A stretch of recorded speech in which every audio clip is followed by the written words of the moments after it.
Hello, I'm Lucy. And I'm Rebecca. And welcome to Discussing the Roles, where two film students who bonded over Dungeons and Dragons talk about Critical Role. This week we'll be talking about episode 38. Welcome to the jungle.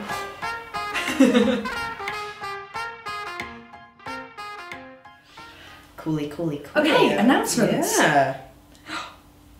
Did Beyond did this? Yes, They've got an update. Because I went on and I saw it and I was like, what is that? What is this thing? Have there been things added to my character? There's been things added. But you can. Yeah. And I'm so excited. And it crashed for a bit, but they fixed it again. That happens. Yeah, that happens. It's a website. It's also like very much like still a beta website. Yeah. They're still kind of improving and adding. Which I love, honestly. Yeah. So it's such a nice kind of community thing rather than like a corporate. Yeah, you can tell it's kind of new and fresh, and the people who are working on it love it because they're constantly trying to make it better and kind of improve it. And I love it. I absolutely love it. And yes. Oh. Between the sheets. Yes. When you're watching this, it'll be out this evening. Yes. On Twitch. Yeah. And then on YouTube. Going live, already been live, currently being streamed. Yeah. I don't know, all of the above. All of the above. At the same time. And then on Wednesday, everyone on the Critical Role YouTube channel, you may view it. Sam Riegel's episode is up on YouTube now. No, wait, no. That's the one that's... It's going to be on Monday. That's the one that's going to be streaming. Yes. Sorry. Sam's this week. Liam is already up. Liam is already up on YouTube. Go and cry at that for a bit. Yes. Oh my god. And all work, no play, just as we were sitting here filming, I just got a notification saying that it's uploaded to YouTube. Hey! Fun times!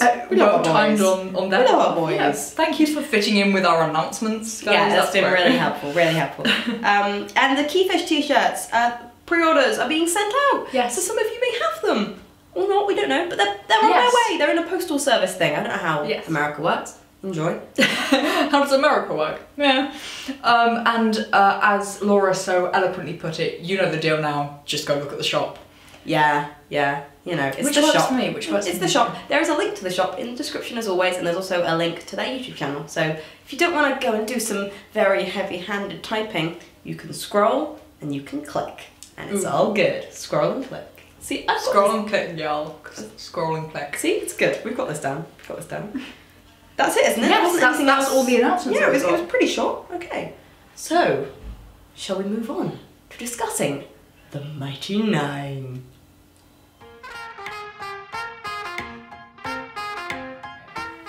So first thoughts, kind of on the overall thoughts. Yeah. There's a lot. But maybe not a lot of in-depth stuff. No. Quite a bit of various surface level topics, if you know what I mean. Lots of new stuff. Yes. Lots of because new terrain, new kind of atmosphere, new information with all the stuff we got in the last episode. Some things have been set up. Yeah, definitely. So it was very much it was like a groundwork episode. Do you know what I mean? Like Matt was like, okay, I need to tell you. We had like a really in-depth episode. We now need to lay the groundwork. Yeah, of like where you guys now are. You need to understand what's here, what you're doing, what you're dealing with. You can't just wander through this forest and go into a temple and poke some eye things. Not gonna work. Yeah. Really not gonna work. Oh my god. I will say this episode was gross. Just from a. Oh no, I loved it. From someone who I will concur with Danny. I'm not the biggest fan of snakes. Because I didn't watch this live and I watched this after reading Danny's tweets about snakes, I was like, I felt so every time he mentioned snakes or like described some snakes, I felt so sorry for Danny. I know, Danny's an absolute sweetie and she's just an absolute goddess, and as someone who does, I just don't really like them. They're not the biggest things in the world, and I did have a particular friend who loved to send me pictures of snakes and I was not impressed with them. They know who they are. But apart from all of that, it was a very I have some thoughts. Yes. So I will let you start. Me start. I'm very polite, aren't I? My first note is I love how they sing the theme tune. It's my favourite thing, and like we heard it more this episode than we did in previous episodes because like someone didn't hit a button, like they hit it like 2 seconds before they previously would or whatever. Yeah. And like we just heard them like yeah. And I love it. They're such nerds. It's really cute. Yes. It's really cute. My second note, kind of on like a production level, is that flies are an issue. I really want to send them like you know those the lamps that attract flies and then like they stick and like or like die, get electrocuted. I really want to send them one of those because it seems like they have a real issue in the studio. And it's like just every now and then you just see them following. Yeah, because it was on like All Work No Play. They turned it into a gag on that. It was just hilarious. And then Marisha was having a fight with a with a little fly at the beginning. Oh, I do agree that's interesting. I do love the new studio, but I think they're having, you know, bug issues apparently. Yes. I think it's Caduceus' fault, personally. Yeah, Caduceus is there in spirit. Okay, what do you have? That was kind of production. I guess my lovely first one was, you know, Caduceus chatting with trees. Yeah. That was the first moment where I was just kind of like, oh, okay, this is adorable. It's just so and just Ford's face in response to that, because there was a moment where I was like, okay, yeah, this is just a Caduceus thing and his connection with nature, which is so interesting. And I've seen an interesting thing online that I now can't stop thinking about, which was just kind of someone hinting. It was really like, it was a tiny post on Tumblr, maybe like a sentence, just being like, oh, it'd be really cool if, you know, Taliesin, you know, what was it, dual classes Caduceus at some point, and he becomes a druid as well as a cleric. And I think seeing that post and kind of seeing the kind of the particular relationship that Caduceus has with nature this episode, I had a real moment of, that would be really, really cool. It's just like a really cool parallel. Yeah. However, I did have an actual note on him talking to the trees. I got so fucking happy. I said him and the sun tree would get on. Oh no! Oh yeah! I fucking love that idea. Like, you can probably see me, like, ever since I read this note, you can probably see me that I've been getting excited sitting here. But like, it's like, they get on so well. Oh, they really would. Oh, I hadn't even. Yeah. That's so lovely. That's so lovely. And I'm just like, I don't know if they would ever like meet. I highly doubt they'd either ever go to Whitestone, or if they do, they'd just like be passing through. Yeah. But like, I love the idea of him going and talking to Suntree. It might be like an equivalent to a Suntree or something like similar, that kind of idea of, you know, an entity and kind of a connection, and because he seems to definitely have a definitely interesting relationship with nature. He has an affinity. What fire is to Caleb, nature is to Caduceus. Oh, that's such a good way of putting it. Yeah. Oh, that's such a good way of putting it. Yeah. It's just his affinity for like, even though like as a death cleric, it seems like he might maybe be more into like, you know, decomposition and and actual death. But the way that Taliesin plays it is that he is so much more in tune with nature. And like in that kind of life-death balance. It's like the natural cycle of things is where he stands. Yeah. Honestly, I think the biggest reason that we talk about Caduceus as much as we do is because he is honestly just so unique as a character. I've fallen in love with him, but like I don't know where really to put him. He's just fascinating to watch. Yeah. And it's so clear that Matt and Taliesin, and they do this, and it's hilarious. They'll look at each other and go, I'm gonna do that, and Matt's like, oh yeah, okay. And no one else knows what's going on. They're all looking at him like, what do you mean? Travis what else especially. Can you do? Because he's like, I have some theories about his character, because I know that we were talking last time about how he might be like half Yanti or full Yanti maybe. Yeah. But like that idea that he isn't who he says he is, but I have some more We'll get to those. No, I'm talking about it next, because his interest in kind of Caddy and the way that he deals with like magic and stuff, and with Molly as well.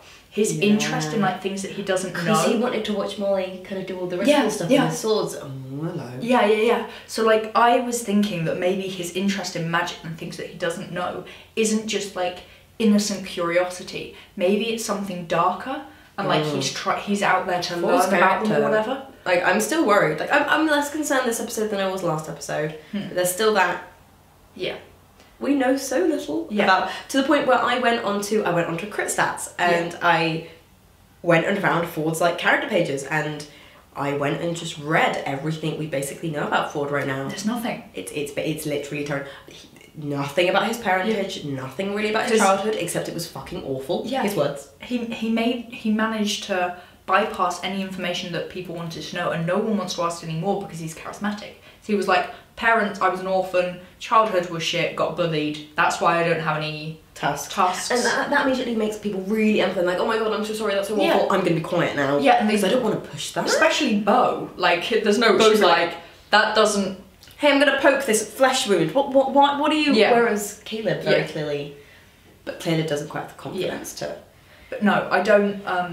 Ford is... My question is about Ford. Yeah. Is that if he is evil, and it comes out in some later episodes, okay, what are they going to do? Because here's the thing. Bo seems to not really care.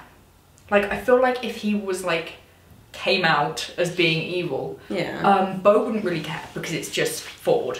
Or maybe she would get very angry. Caleb wouldn't care as much because it was like, well, we've seen what you've been doing all this time, so does it really matter? Jester would be so upset, Not wouldn't really care. No, Not would be angry at endangering Caleb, I think. Yes. And Yasha would maybe be indifferent or like a bit... I think she'd be like, what does that mean? Like, not, because evil's such a spectrum, so it'd probably be a moment of, okay, but what does that mean for your intentions with us? Yes. And I think that would be the same thing with Caduceus. Yeah, no, I think Caddy would be like, morality isn't real. It's something made up by society. In nature, nothing is good or evil. I think that's the route. Yeah. I think it's just, like, I think that's the route he would take. See, this is why Caduceus is such an amazing character, because he's just kind of, nope.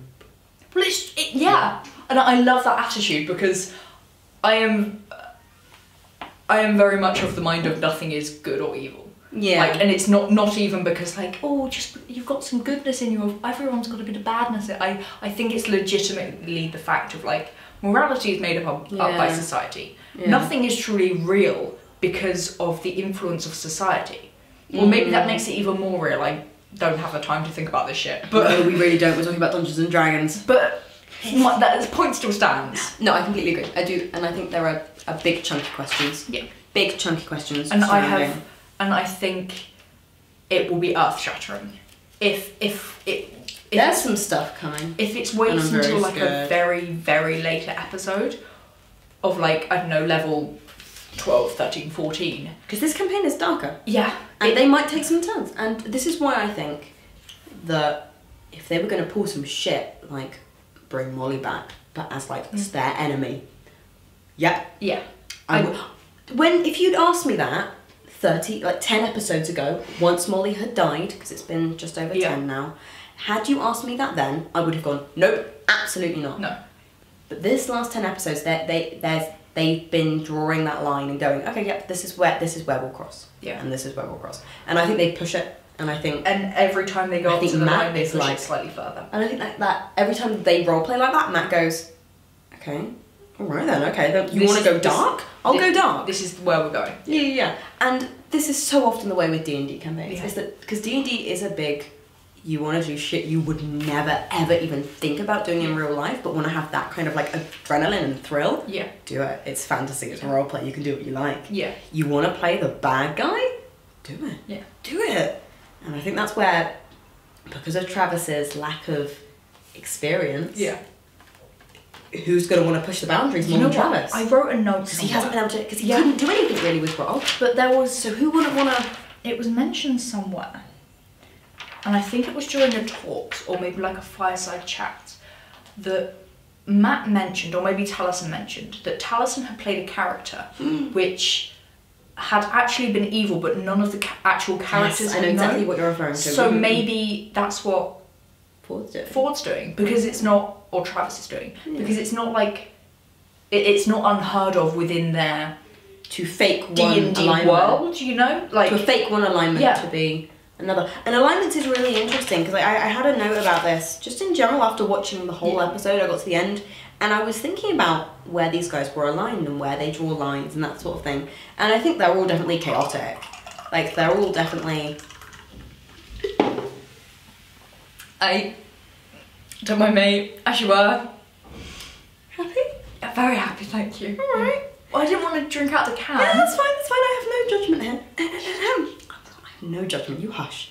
So none of their alignments have been confirmed. We're all pretty certain they're chaotic at this point. Oh no, I'm certain they're all chaotic. Yeah. It's just where they fall in that chaos and what that means. I think that's a interesting I think question. a few too many of them are chaotic neutral, maybe. Just a for it to be for it to be the fact that if Ford was found out that Ford was evil, that they would bat an eyelid. I feel like there would definitely be uproar. Jester. But Jester would be the tripping point. And it's how Laura role plays Jester, and it's the relationship that Jester and Ford are building that would be. Or Jester is building. I think Ford is slightly oblivious. Well, I think he's more like, yeah. Oh wait, God. I'm going over here now to this pirate person because gods. Didn't Travis say during a not fireside? I was going to say it was his one-on-one. It was a waterside chat. Kind of, yeah. I know where this is going. That he didn't know that anything was kind of up until that moment with the jellyfish on the boat with like.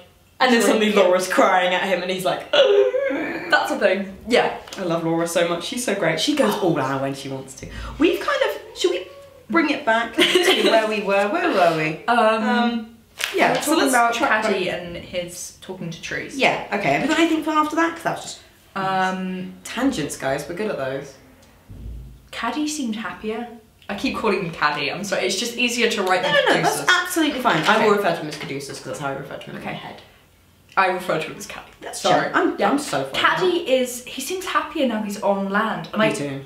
Or that he was on land, or that he had a purpose. Like he knew there was a plan. Yeah, and I didn't know whether it was either of those things, but it was just something I picked up on. Definitely. Yeah, I think it was. They did definitely have more of a structure. Yeah, it wasn't a good structure, but there was more of a structure. Yeah. And I do. Well, you know, he was more surrounded by nature. There was more ground. Like he was back on what he understands. You know, which was the earth. Yeah. And the trees. And even though it was different trees and it was new trees on a new island in a different terrain, it was still very much these are trees, and I know trees. I can plot the trees, which I think was nice. It did go away after the fight. He seemed less sure again straight after the fight. Yeah, well, that was the big thing. I'm gonna go on to Not for a second. Yeah.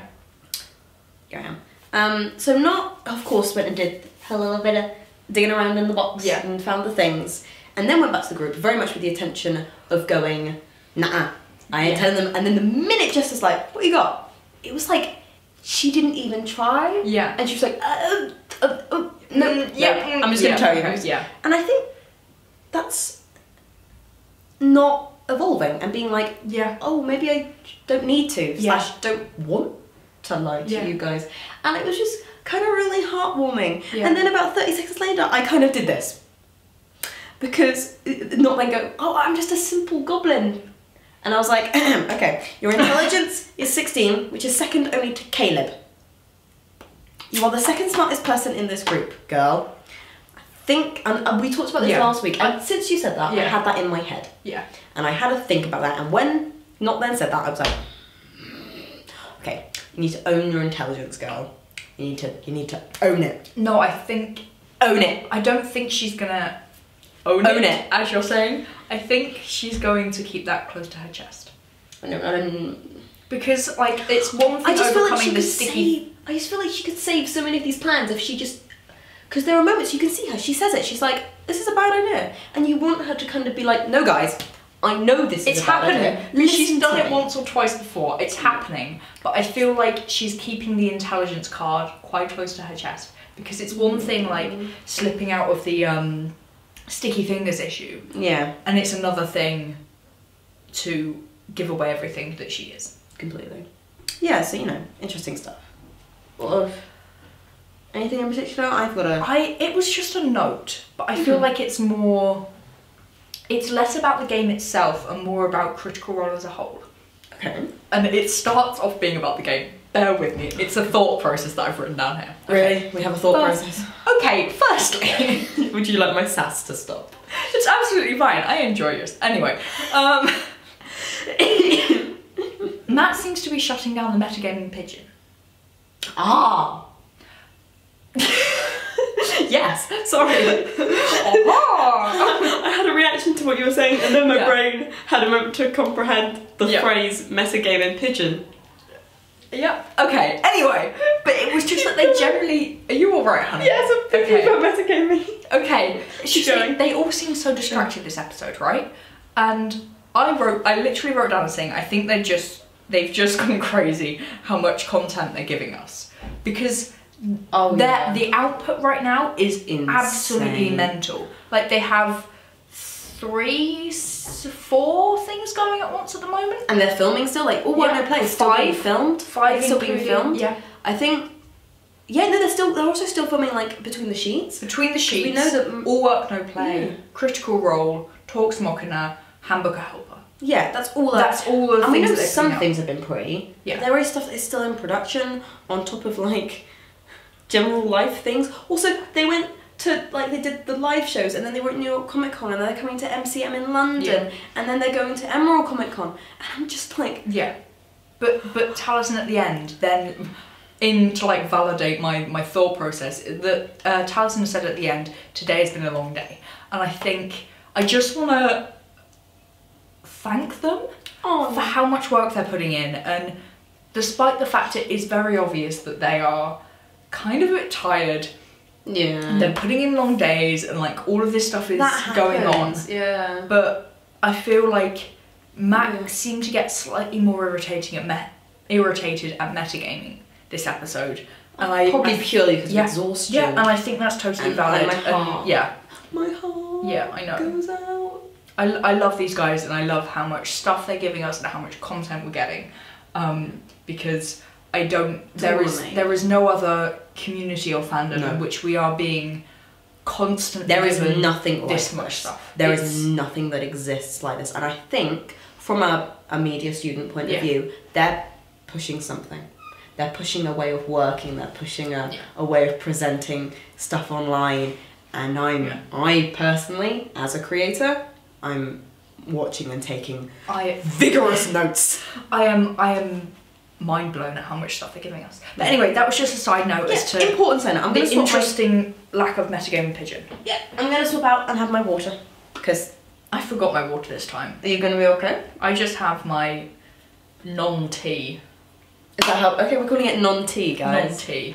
Because, you know what, it's been a long day. Lots of things have been happening this weekend. So I think I deserve it. You deserve some non-tea. That's okay. Thank you, That's okay. There's lots of things that happened in quick succession that I found important. But we'll go with this one first because Matt gave us some interesting characteristics, I guess is the word I want, of Avantika. Which, you know, about how she was dressed, how she presented herself, how her swords were maintained, you know, and what he said was properly placed and taken care of. Yeah. And I had this moment of, is she making sure she looks perfect because of her patron? Is she trying to present herself as this perfect kind of servant, this perfect representation, this kind of perfect figure to kind of lead this wave, maybe? That's really interesting. But I think that tells us something about her and maybe her insecurities, that she feels like everything needs to be properly placed and properly done and in its proper alignment to work. And Ford isn't really like that. That's very, very interesting, because when we were kind of being introduced to Avantika, and I wouldn't have placed her personally as being someone who took that much care about her looks the way her swords are and stuff. Like, I would have assumed that like things were clean. I wouldn't have maybe thought that she was this intent on the placement, how clean it is, and how she's perceived. Not how she's perceived, how she looks. Yeah, which in turn is how she's perceived by her crew. But I wouldn't have put her there. So that's interesting, because I think you've actually just ironed out a question that I had of like, because it just didn't seem right to me. Yeah. Because I could kind of see it in that she was like the captain, and the way that she was obviously flirting with Ford, despite I don't believe she's attracted to Ford, but more attracted to what he is. Oh yeah, and what he represents, which is another. So thank you. You've just ironed out something in my head. Awesome, that's really cool. I've also got a quote from Jester saying you should never show people their stolen mail. Just a life tip for you. I love that. Never show people their stolen mail. Also, Hello. we had I don't normally note rolling, how people roll, but Sam was rolling really bad at the beginning. He rolled 2 3s and 3 4s. He rolled and then they rolled Constitution for something, I can't remember what it was, but they got 3 20s and 2 of them were natural. Yeah. So like the juxtaposition between, there I go being a film student, juxtaposition between how good and bad they were. There weren't many medium rolls, it was either really good or really bad. And I that was noticed that. That was really pleasant. I've also, my next note that I've highlighted is Sam's drawing dicks again. Because it kind of goes into they were distracted, and like you just saw him like doodling, and then like Laura leans over and giggles, and you're like, they're drawing dicks or some variation of a penis. Dicks. We love a penis. Just as a side note, our camera woman is laughing right now. She isn't up to date on Critical Role. So she's just hearing all of this randomly, and honestly, your face is making this worth it. We have a live studio audience of 1. Yeah, and love that. And we love and appreciate it's that. How many people would buy a ticket to see this? Oh yeah, and it's great. I'm loving it. Okay, and I don't care. We can flip back and forth. Okay, through yeah. So Jametti's dead. What the fuck? And Avantika doesn't know that. And it was a very good question from, was it not? Of like, is this a new thing? Has he always been dead? Yeah, that when once not then informed Avantika in a moment, and I will talk about that as well actually, because fuck it. It's that. So just that moment, and also great moment of spell use as far as like Eye of the Grave. There was some sexy spell use by Taliesin this episode. What was it? Vampiric touch. Boy, love me some vampiric touch. That was amazing. So I did have a real, as someone who does like World of Darkness and Vampire the Masquerade, I have run a one-shot of Vampire the Masquerade. I loved that so much. That made me so happy. But what the fuck? Why is he undead? How is he undead? He's been on several missions for Avantika, So is it before? Is it a new? It's not right, is it? I think the question is how big of a camera lady just looked at me. How big of a story arc is this? Because it could be a small story arc, meaning that he is undead simply from this mission. It could be a bigger one, meaning he's undead from Ford's god, or it could be an even bigger one of like it is a god, or it is a overarching villain who has created this undead creature to lure them into danger, or whatever the heck those words. I have depending on how long he's been undead. We don't know what necromancy's like in this continent. We've got no idea. Not good. I think the general tone is, it ain't good. Everyone's response was very much a... The question is just how bad is it? How bad and how common as well, especially in different areas. Because we're in uncharted territory, so... But Caduceus was not happy with this. And it's very clear, and again, this is he was surprisingly uncomfortable with it. Because I think he lives for the natural cycle. Yeah. He lives in the natural cycle. Where did I write the note? And I just loved how Taliesin, Caduceus, kept informing different members of he's not quite alive, and just for being like, what do you mean not quite alive? As in like maybe he's a little bit dead. And it's just like I just those sort of things where it's like you're just a little bit dead. Just a little bit dead. But he's standing and walking around and talking, so he's only a little bit dead. A little bit dead. But that was just not quite dead is sinister. I've written. Yeah. I will concur. But that just was a. Yeah. But it definitely showed us some very interesting things as far as Caduceus, which was then I think I saw this a couple of times online of. And I don't know how much he knows about Molly. They haven't really talked about Molly because, of course, they're still kind of all grieving. I think it's just a note of, but Molly was a person. I think that's as much as he really knows. Then the question is, well, how comfortable would he how would he react to discovering that Molly was essentially undead? Well, we never found out if he was undead. If he died and came back, or if there was something else. If he died and was dead, too but many question marks over Molly. Oh, Molly! And I think it's just a question I'm going to leave in the air, and I might come back to it, and I might not. It's just, how would that have played out? And how will... Because we're not done with Molly. I think Molly would have liked the mischief of, like, never answering any of these questions, you know? Oh, yeah. This is... Molly dying is the most Molly thing ever. And Molly dying with no one knowing shit about him is the most Molly thing. And just kind of leaving Yasha, who's as mysterious as Molly. Yeah. But I have a note that when... Firstly, when they were coming to... I don't know whether it was like a clearing or just part of the path in which the lizard folk were being attacked by the person with, like... Lizard arms. Snake arms. Lizard people, snake people. Of their hand gestures. Firstly, their Jester and Beau's hand gestures between each other were incredible. I love mime. That's all I need. I love mime. Mime is so great. And secondly, Beau is analysing fighting now. She is. Because she was doing like, he has like a large reach. He's like strong or whatever, venomous bites. Yeah. And I love that. I love that she's like. I've just realised we've both hand cheeked. Anyway, she's evolving. Character development. She seems so much more in touch with the fact that she's a monk now. Dare I say it? Rather than like I'm just a rebel who happens to know how to fight. You know? Yeah. It seems more like I am a monk. Yeah. And I don't know whether she will be 100% I am a monk. Excuse me, but she seems at least like 5%. I just like my non-T is affecting me. Your non-T is affecting yellow. And then we had lots of, as you just said, lots of fighting. Yeah. Snake and lizard things. And I went and had to Google it. What's it called? It's called, I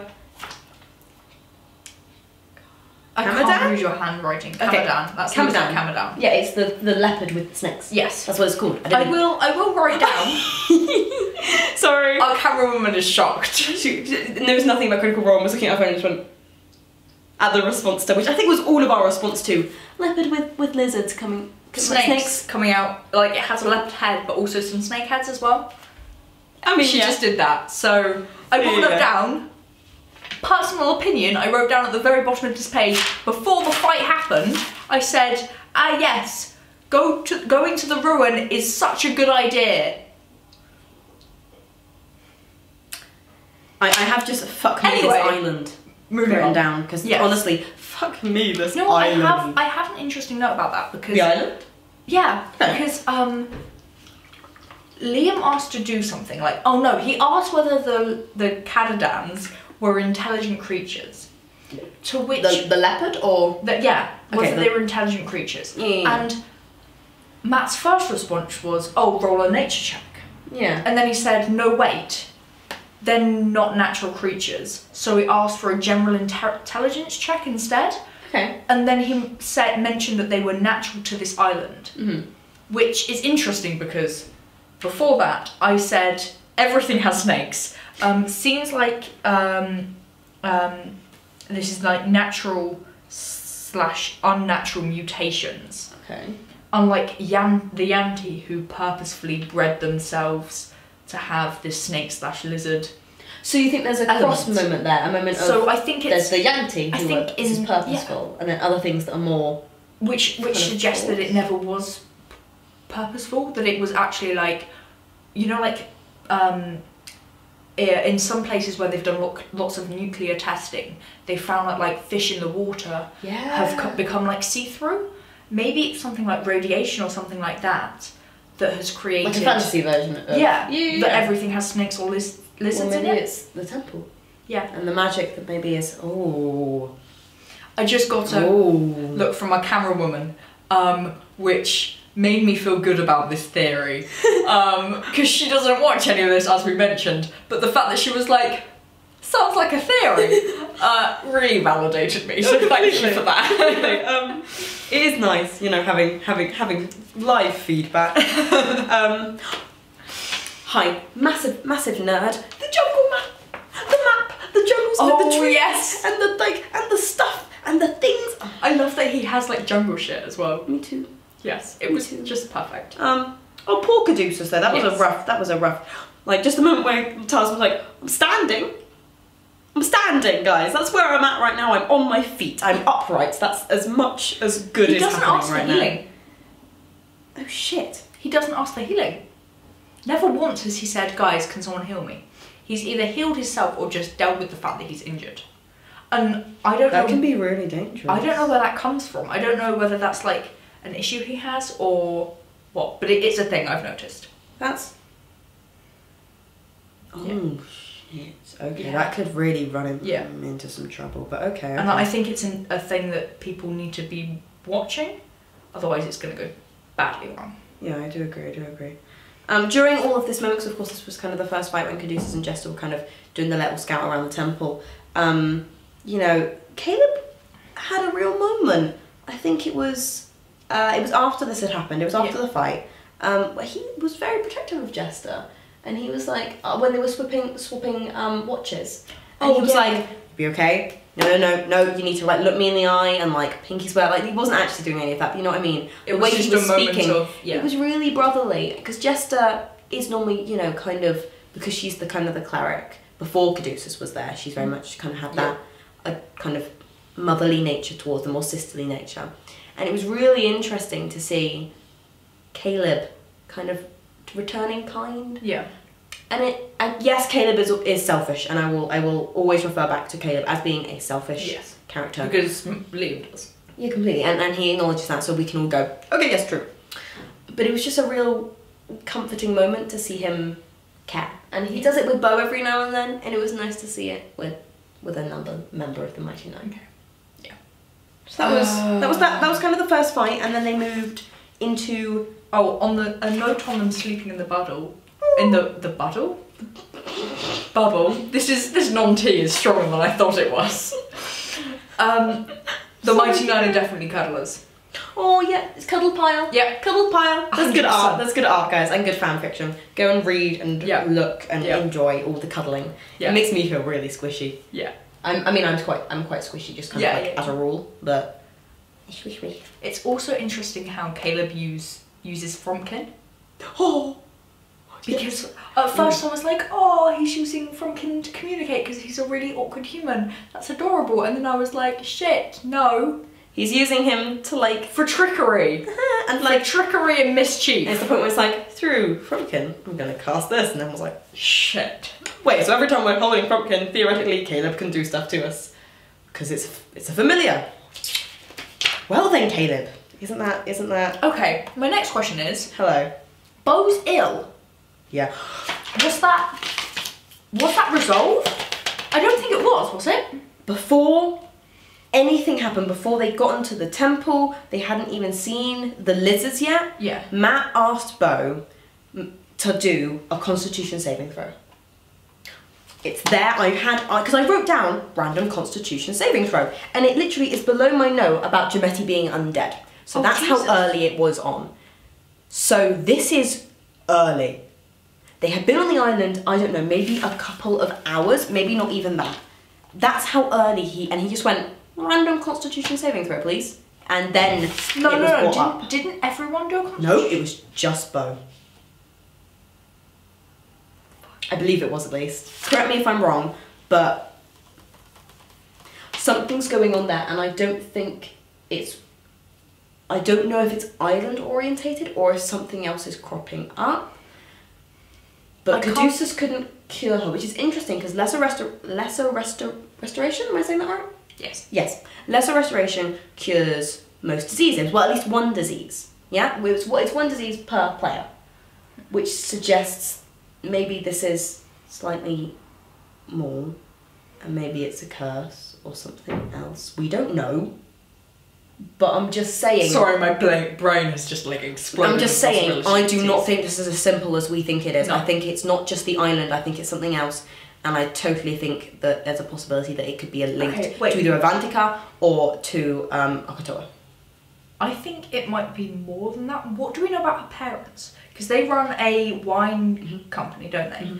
Which trades all over the place. And she's a disappointment to them. Yeah. So they sent her off to become a monk. Particularly her father. Could it be related to that? Possibility. We have no idea. Would Matt bring in one of her personal storylines this soon on? During another storyline? We also don't know how long this is going to continue on. Like, is she just having a flare-up? Is this something she's always had? We don't know. She didn't seem particularly worried by it. She particularly was like, fuck off. Because she just had to get her to smell something to cast less of restoration. That was quite funny. That was quite funny. Like, does it smell bad to you? I cast less restoration. And it's way of smacking her forehead, which I quite liked. But that's a Castiel style. Sorry. We do make. I love the scene. Okay, Cameron, a woman is laughing. She got that joke. That's great. That's all we need. Oh yes. We got her. We got her. Okay. Anyway, so I think it's bigger than we think it is. I don't know anything. This is all me theorising. Theorising. Theorising. I guess we're from the south coast of England. Okay. I have a timestamp. We always have a fucking. Fuck. You always have a fucking timestamp. I have a because it was important. Always. Because you can go back and check if you'd like. So 2 hours, 57 minutes, and between 40 seconds and 44 seconds. When not is describing the lizard people and how how they react to humans and not calls humans disgusting and filthy and awful. Ooh. And you need to look at Caleb's face. Oh no, I need to go back and look at that now. Because I think Liam could have just been thinking, Caleb could have just been thinking in character, but you watched and he just kind of internalised that moment of he was frowning and he looked upset and agreeable. My boy. But just agreeable of, yes we are, yes I am not okay, I am awful and filthy and disgusting, you are right, not well done as always, but in a really awful moment. And I had to pause and take a minute and be like, I didn't even notice. I didn't even fucking notice. I watch role playing because I role play. I do sometimes, but I missed it. Yeah. Okay. So, give me that times up later on. 2 hours. 2 hours, 57 minutes, and between 40 and 44 seconds. That gap there is where. Oh my god. He just looks distraught. He looks fucking distraught. Like, I'm distraught and I'm not even being told it. What the fuck? Yeah. So it's I interesting. need more of my non-tea. Non-tea, guys. What you need to non-tea. Just love it so much. Are you gonna be okay? The look that I was given from behind the camera of like, what the fuck is your life? I love that. Oh my god. I'm just gonna check my phone. Okay. Oh Jesus Christ. Okay. What else have I got? Give me 1 second. Also, kind of like a weird meta moment. Jesus Christ, Travis's hands are so big. They're like covered Mauritius' entire friggin' face. Yeah, that was a great moment. Oh. Also, I'm so glad nothing happened. Like, they didn't have to then fight again, because that would just have, like, been another layer that they didn't need. Yeah. Okay, so there was a card that came up, which I loved. I found it really funny, which was stealth missions are the new doors. Yep. And I've got it down off like what doors were to Vox Machina, stealth missions are to Mighty Nine. However, it's not it is the stealth sometimes, but some of their stealth was really good. It's what their actual plans are at the end of the day.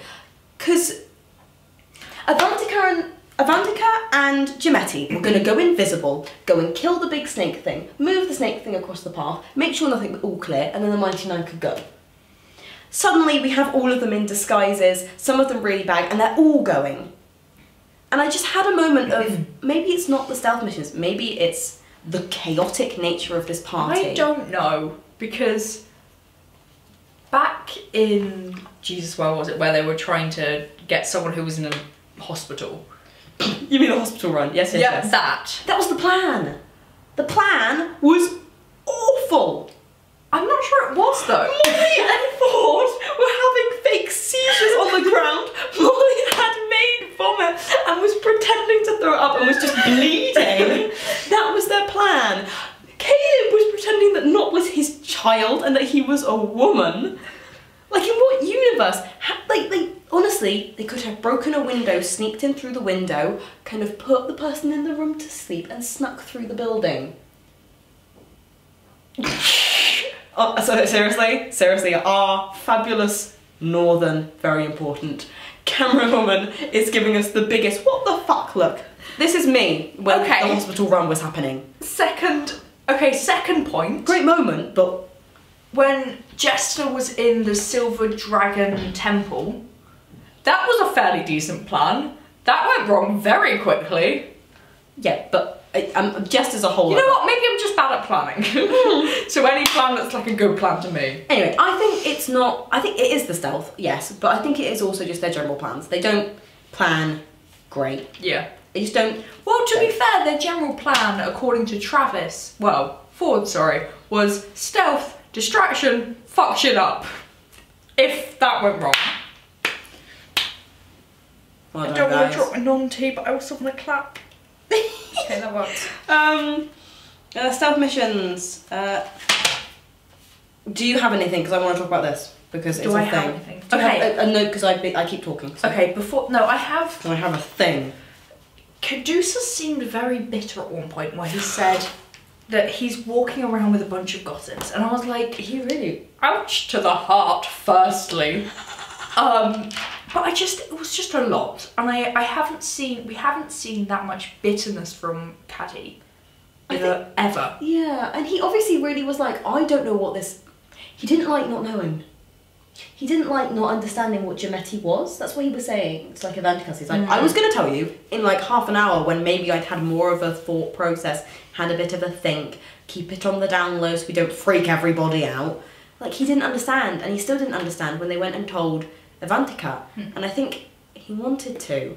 And he was really frustrated that he hadn't been given the time to process. Yeah. Before having to just have to talk about it. Because, oh, you're the one that deals with grave stuff, surely you should know. It's like, no. Yeah. I mean, that's just my personal I think I reading kind of agree. But I also think that, Caddy wanted to be able to not make it a big deal. To be like, it's fine at the moment, nothing bad has happened. Yeah, definitely. Avantica trusts him.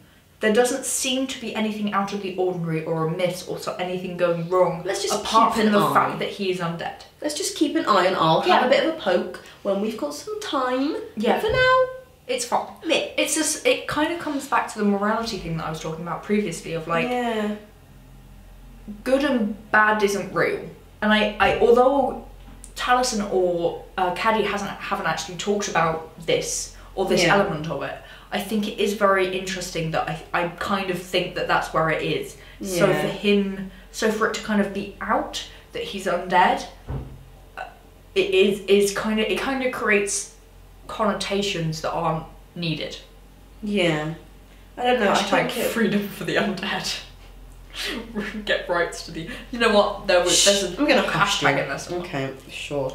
No, yeah, I think there's more to come on that, and I think the more that we talk to Gemetti, that'll be a thing as well. Yeah, I'm gonna talk about this now. So, Caleb has stopped having to make wisdom saving throws when he uses fire to burn things, like people. Oh, Jesus! I didn't even notice that. Yeah, because I think he threw 2 firebolts actually at 2 separate lizard people, and the way Matt described it was very much their skin, burning and like flaking the way that any sort of humanoid creature would if being burnt alive. And Caleb did not have to make a wisdom saving throw, and Caleb hasn't made a wisdom saving throw when it comes to fire in a while. Yeah. And I don't want to get I have no big theory on this. I have no big. But maybe this is. It's interestingly noted though. Mm-hmm. Also, Caleb is thinking more about how to utilise the group as far as getting power is concerned and keeping them together.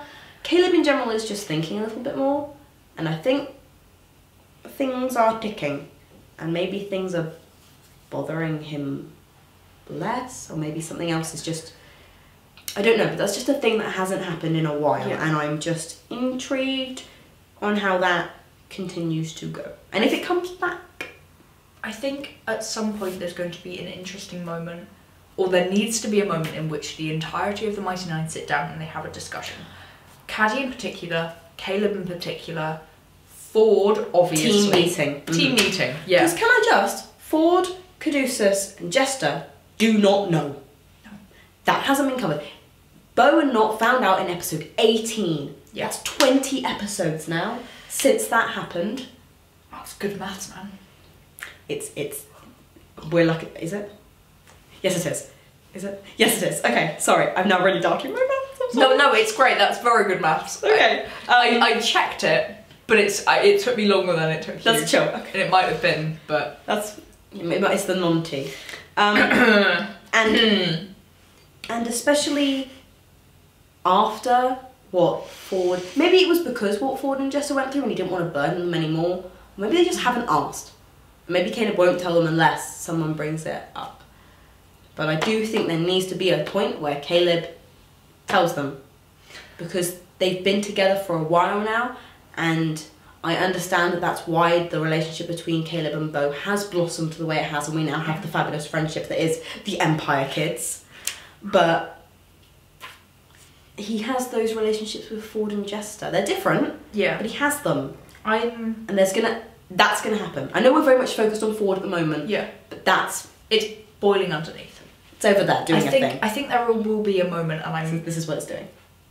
There we go. And I'm kind of worried that this is going to do that in the moment that do this. Yes, in the moment that he is about to change history.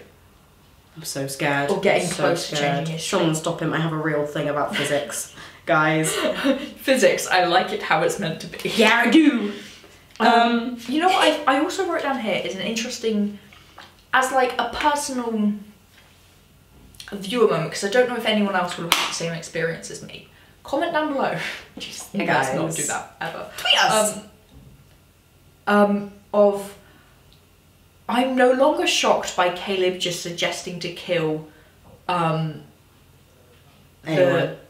person that they've just paralysed. I'm no longer shocked about that. I'm no longer shocked by any of them. Yeah, I was almost waiting for Caleb to be like, gonna kill him. Yeah, and kind of Caduceus and Ford and yeah. Morality is a big thing with. It's not real. With this particular party more than it was before, and I think it's something that some critters are finding a little bit uncomfortable. They're not sure quite where they stand with it. Yeah. And I just think the ambiguity is fascinating. I'm loving it. This shit. As a chaotic person myself, just in general, chaotic people, I am loving this. As two chaotic people who are brilliant, fantasy nerds to the highest. Trust me when I say the best protagonists are the ones who you're not quite sure if you agree with them all the time. Honestly, best thing. Yeah, best thing. Do you have anything else? Actually, because I have a few other things actually. Yeah. Yeah, go. I haven't actually read them. I think it was interesting, Caleb's shrinking down guards and keeping them in his pocket. It didn't really work because of course the guard was far away, obviously the concept was interesting. Yeah. But it kind of reminds me of the issue that I have with Harry Potter and how they use magic in that. Sorry, I have nothing against Harry Potter. I'm a Ravenclaw. I freaking love Harry Potter. I'm really intrigued what you're going to say though. But the issue that I have with magic, specifically wands, is the fact that they use them like guns. You have magic. You could do literally anything to a person. You could freeze them, you could shrink them down, but they just use them to shoot. So I think it's interesting, and what I love about D&D is how you don't use magic as a gun. Yeah, and how many different dimensions there are of magic, and ways to use that is what I love, and it was like a realization of like, yes, D&D does magic right. Does magic in the way that I wish Harry Potter did. That's a really nice... Yeah. Oh. But that was just a side note for myself. No, I think that's really cool. Also, finally, it wasn't really a stealth thing, but the distraction mission thing worked. It worked. Their plan. Yeah. Went a bit wrong in the middle, but worked. Yeah, to have the... Don't know how... What was the creature? It was a manticore. Manticore, yeah. Mm-hmm. To have the manticore fully distract the village, and then like was incredible. Sneak in and lock the door, which was that all went really. That last bit, excuse me, went really smoothly. Like not unlocking the door, everyone going in, not locking the door again. They're in the thing. They have Gimetti. They have Invisible Avantika. Who knows? Do they? Yes. Do they? She started speaking. Oh, okay. I was like, We never heard. No, we didn't. Okay, hear. don't mind me. Don't worry.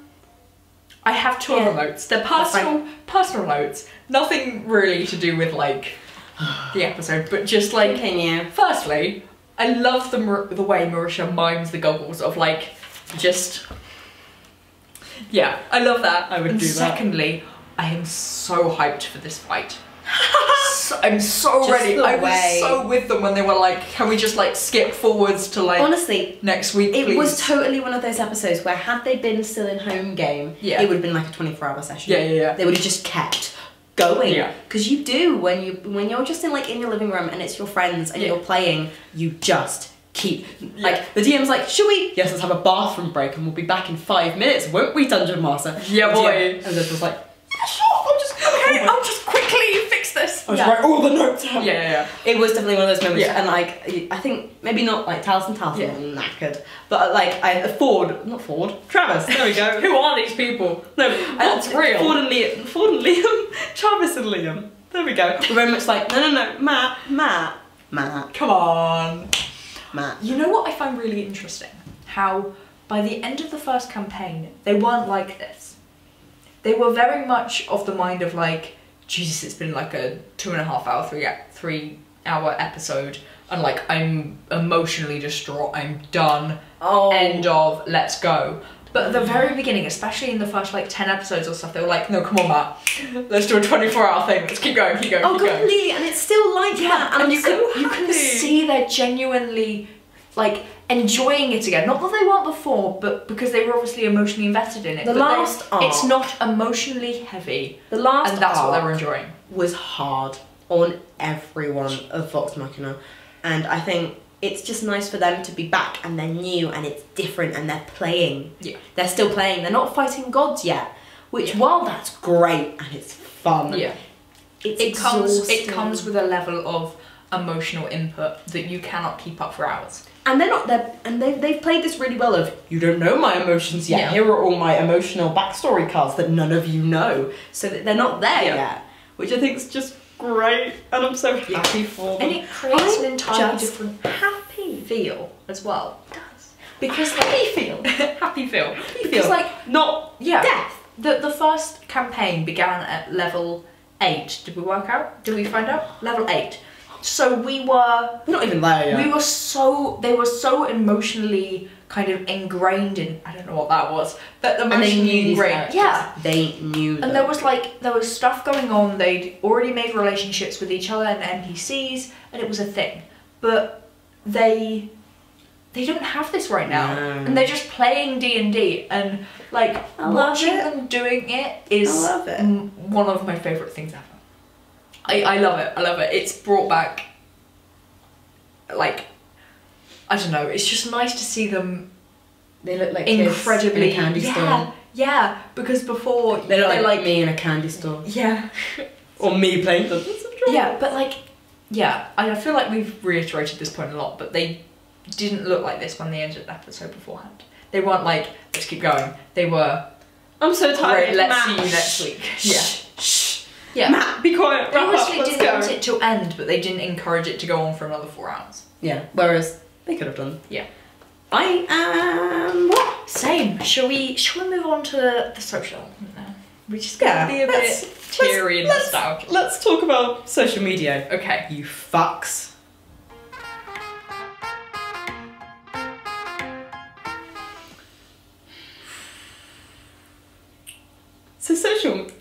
So I'm gonna So end up you crying now. Oh. So you lot did a thing called #Thanks Vox Machina. Oh my god.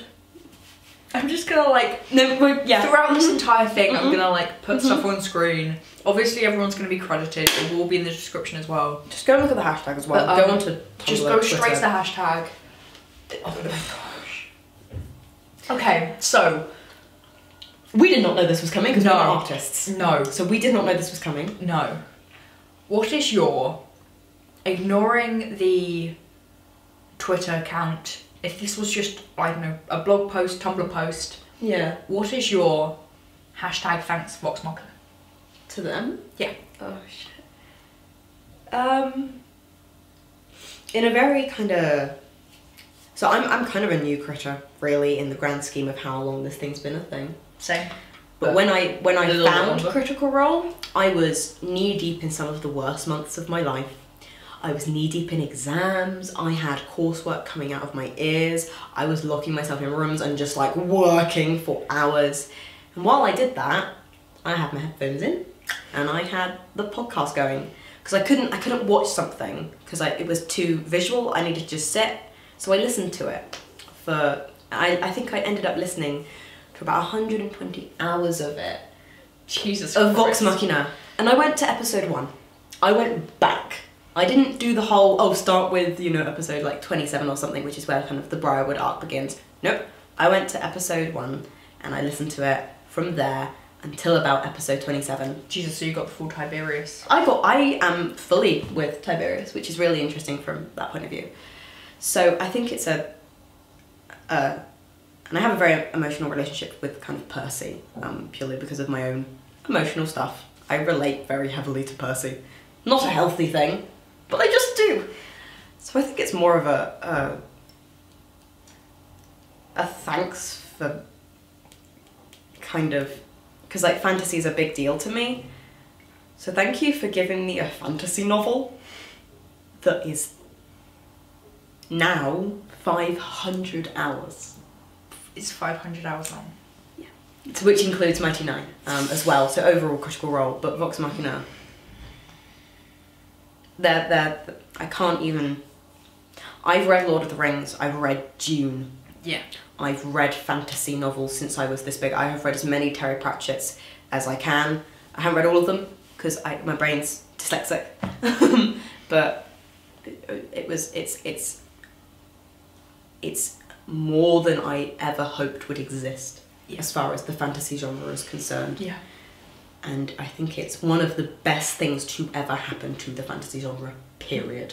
Vox Machina as a tale, as a group of characters, one of the best things to ever come out of fantasy. Yeah. Which includes Tolkien, which includes Dune, all of that. You're going to have some arguments about this. I don't care. My personal opinion, there is a disclaimer in the description that I have written. As far as I am concerned, one of the best things, not the best, one of the best things to come out of fantasy. Agreed. That's... Yeah. Okay, firstly, thank you for not crying, because that's totally my deal, because this non-tea is stronger than I thought. Do you want me to hold your non-tea? No, I think I've got it. You're going to make me non-tea? Okay. I'm going to sit over here and be a little bit emotional because I'm now thinking about Percy, which no. Okay. Chill, you go. So...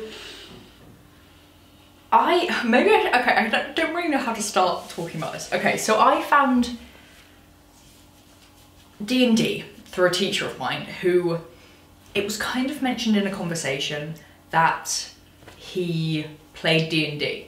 My first reaction was, what a fucking nerd. Sorry, that's really funny considering what you're doing right now. And then I went home and I was like, what the fuck is D&D? Went home, Googled it, and one of the first things that kind of, not the first things that popped up, but the first things that kind of caught my attention was Critical Role.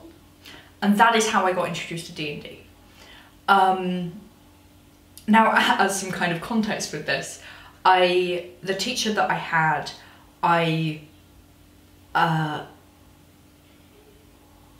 because of the people in that classroom and the situations that kind of have unfolded within my life, it was very anxiety inducing being in that environment. So the fact that this kind of came out of it is almost like... It's a real juxtapose to what you're actually experiencing in those classrooms. Yeah. And to be... It was almost as if, sorry you've been through all that shit. Here's something that will change your life. And at some point I'm probably going to meet that teacher again, and I will probably have to apologise to him, because I knew after watching a few episodes of Critical Role, after absolutely falling in love with D&D, that it had changed my life. And I know that's like the one thing that everyone says, and but I know it's true, and I know you, and I know lots of people kind of throw the whole like it changed my life thing around. Like that really, like it used to really piss me off. It's true though, it did. I'm one of those people who were like cynical as hell. However, you are now one of those people. Yeah, I am now one of those people who can be like, this has changed my life. It's changed my kind of projectile journey in life. It's how we met. Yeah, it's how we met. Yeah. And yeah, thank you for this one. Although I don't have the emotional connection that Lucy does to a singular character, I fell in love with the game, and I fell in love with the storytelling and the community that they had. All of you guys, I fell in love with all of you individually. But I started watching actually late September, early October, so essentially around the time that hashtag Thanks Vox Machina is a thing. And I don't know what to say anymore. I just... No, yeah. And maybe that's Critical Role and the community has changed so much. And it's not just us. There's so many people who... Even people who maybe aren't noticed in the community as much. Maybe they aren't kind of one of the few that the guys from the cast and crew actually directly talk to on social media. Well, maybe not them, but the people who just watch Critical Role every single time. Maybe they don't talk about it. Maybe Crit It isn't in their bio on Twitter. Maybe they don't have a Tumblr dedicated to it. Everyone is still here. And every single one of you makes a difference. And even if you... Every single one of you. Even if you don't tweet about it, even if you don't blog about it, being present and watching and being a face in the crowd, whether you want your face to be known or not, it's everything. Completely.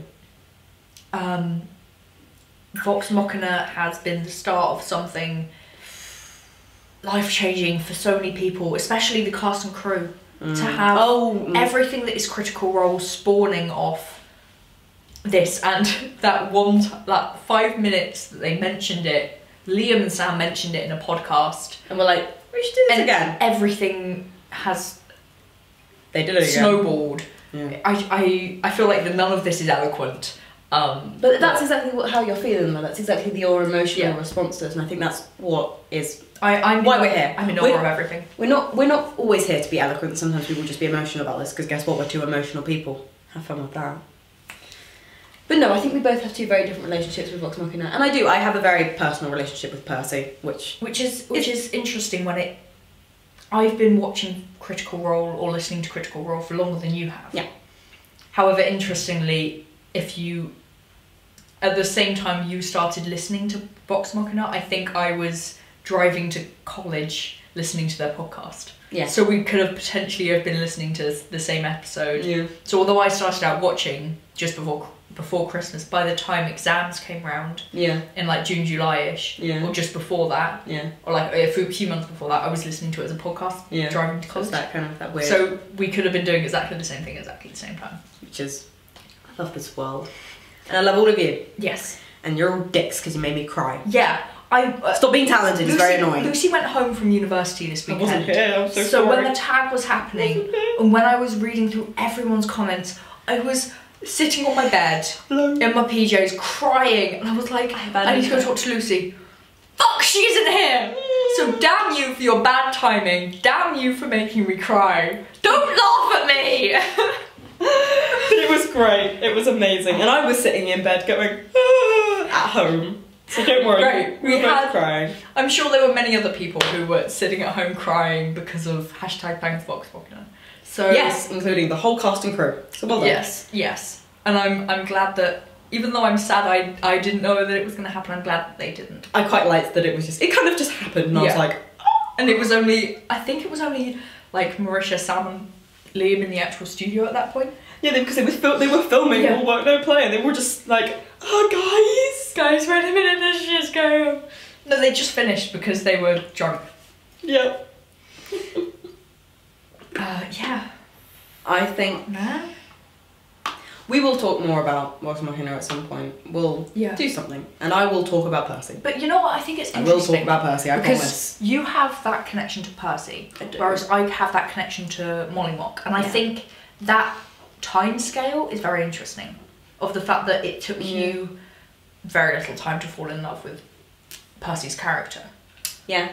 Whereas the minute Taliesin was talking about Molly, and the minute Molly was in the picture, I was like, nope, don't you dare do this to me, Taliesin. Fuck you. It's always fucking Taliesin. Yeah, and things are going on with that, and I'm excited, but I can't say anything in case things go wrong.